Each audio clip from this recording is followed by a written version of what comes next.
پہلا یہ کہ جو لوگ دنیا سے چلے جاتے ہیں ہمارے بزرگ،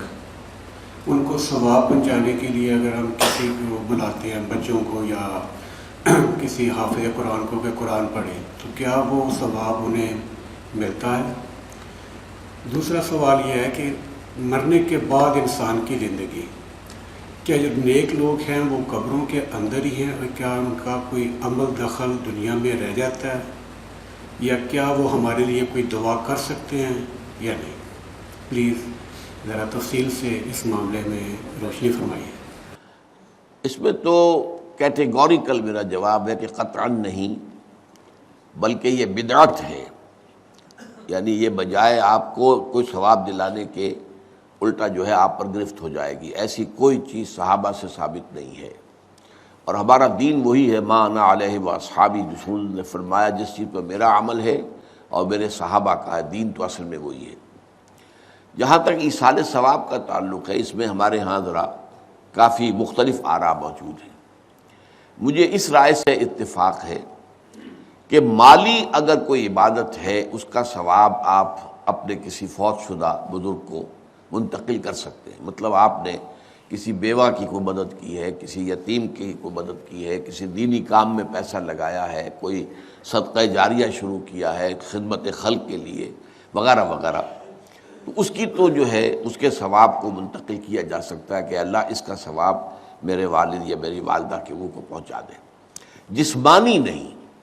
آپ نماز پڑھ کے کہیں اس کا ثواب، یا روزہ رکھ کر کہیں کہ اس کا ثواب، یا یہ کہ آپ قرآن پڑھ کر کہیں، یہ آپ ہی کو ثواب ہوگا، آپ خود پڑھیں گے آپ کو ثواب ہوگا۔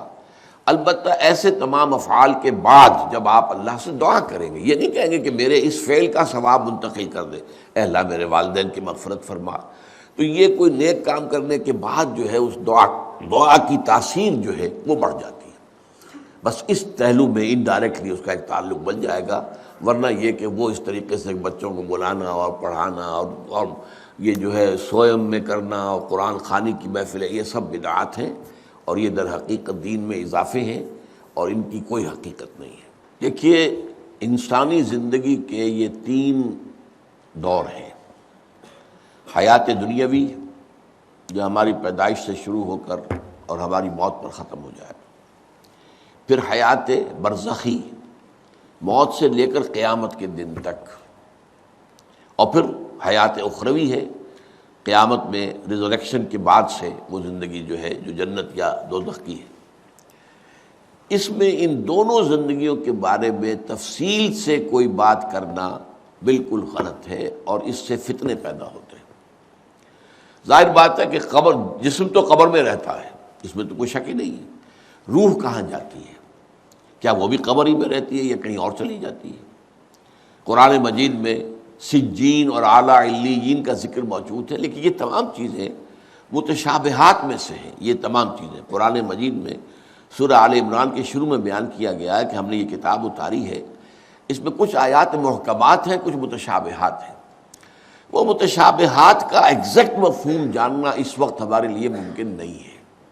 یہ تو جب اس عالم میں ہم پہنچیں گے تو معلوم ہوگا کہ ہاں یہ بات تھی کہ جو قرآن مجید میں اس طور سے کہی گئی تھی۔ لیکن یہ کہ اس وقت جو ہے جتنا کچھ ہمیں حدیث صحیح میں مل جائے یا قرآن میں مل جائے، اس عالم برزخ میں بھی یہ تو ہوتا ہے کہ جو نیک لوگ ہیں انہیں کچھ نہ کچھ جو ہے اثرات اچھے ان پر پڑتے رہتے ہیں، ان کی ارواح پر کہہ لیجئے،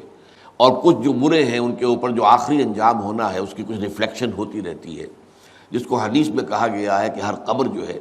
وہ یا تو جنت کے باغیچوں میں سے ایک باغیچہ ہے یا دوزخ کے گڑھوں میں سے ایک گڑھا ہے، یا کہیں کہہ دیا جاتا ہے کہ کھڑکی کھول دی جاتی ہے اس میں، یا جنت کی طرف سے ٹھنڈی ہوائیں آئیں، خوشبوئیں آئیں، اور یا دوزخ کی طرف سے کہ آگ کی لپٹ آئے۔ دوزخ میں داخل ہوں گے قیامت کے بعد ہی، اور جنت میں داخل ہوں گے قیامت کے بعد ہی، لیکن اس کے کچھ آثار پڑنے شروع ہو جاتے ہیں، وہ جس کو انگریزی میں آپ کہتے ہیں coming events cast their shadows before, بعد میں آنے والے واقعات جو ہیں ان کے کچھ سائے جو ہیں پہلے سے آنے شروع ہو جاتے ہیں۔ تو اسی طرح سمجھیے کہ جو کچھ آخرت میں کسی انسان کے ساتھ ہونا ہے اس کا ایک عکس جو ہے وہ عالم برزخ میں شروع ہو جاتا ہے۔ اسی لیے قرآن مجید میں یہ بھی آیا ہے کہ یہ جو آل فرعون تھے یہ صبح و شام جہنم پر پیش کیے جاتے ہیں، اور قیامت کے دن پھر کہہ دیا جائے گا ادخلوا آل فرعون النار، ان کو داخل کر دو آگ کے اندر۔ تو یہ اس حد تک، باقی یہ ہے کہ تفصیل میں جانا، ہاں ایک رائے ہے، یہ شاہ ولی اللہ دہلوی رحمۃ اللہ علیہ کی ہے، اگر ان کی رائے نہ ہوتی تو میں اسے بیان بھی نہ کرتا، لیکن یہ کہ وہ ایک بہت بڑے محدث اور بہت مفکر اور دین کے فلسفے سے بہت بڑے واقف انسان تھے۔ انہوں نے کہا کہ جو اولیاء اللہ ہوتے ہیں، اللہ کے نیک بندے، اللہ کے بندے، ان کے انتقال کے بعد ان کی روحوں کو بھی اللہ فرشتوں کے طبقہ اسفل میں شامل کر دیتا ہے۔ یہ فرشتے ہیں نا، اس وقت بھی موجود ہیں،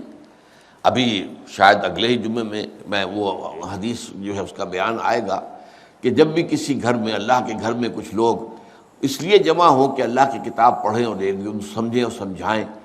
تو ان کے اوپر فرشتے گھیرا ان کا ڈال لیتے ہیں، اور ان پر اللہ کی طرف سے سکینت نازل ہوتی ہے اور رحمت نازل ہوتی ہے، اور اللہ ان کا ذکر کرتا ہے فرشتوں کے پاس، دیکھو میرے بندے، تم کہتے تھے یہ فساد مچائے گا، دیکھو یہ بھی تو ہے نا جو میرے کلام کو پڑھنے کے لیے میرے گھر میں جمع ہیں۔ تو فرشتے ہیں موجود، ہم میں سے ہر ایک کے ساتھ 2 فرشتے موجود ہیں۔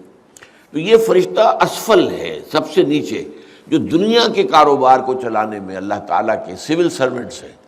پھر اس سے اوپر کے فرشتے ہیں، اس سے اور اوپر کے فرشتے ہیں، پھر مقربین ہیں جو اللہ تعالیٰ کے قریب ترین فرشتے ہیں۔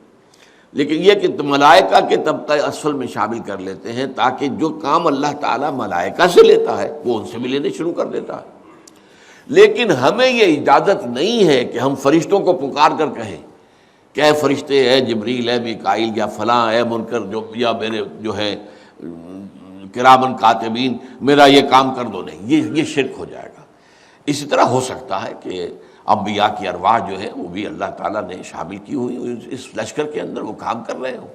اور وہ اللہ تعالیٰ کے حکم سے مختلف معاملات جو ایگزیکیوٹ کرتے ہوں، لیکن ہم کسی کو پکار نہیں سکتے۔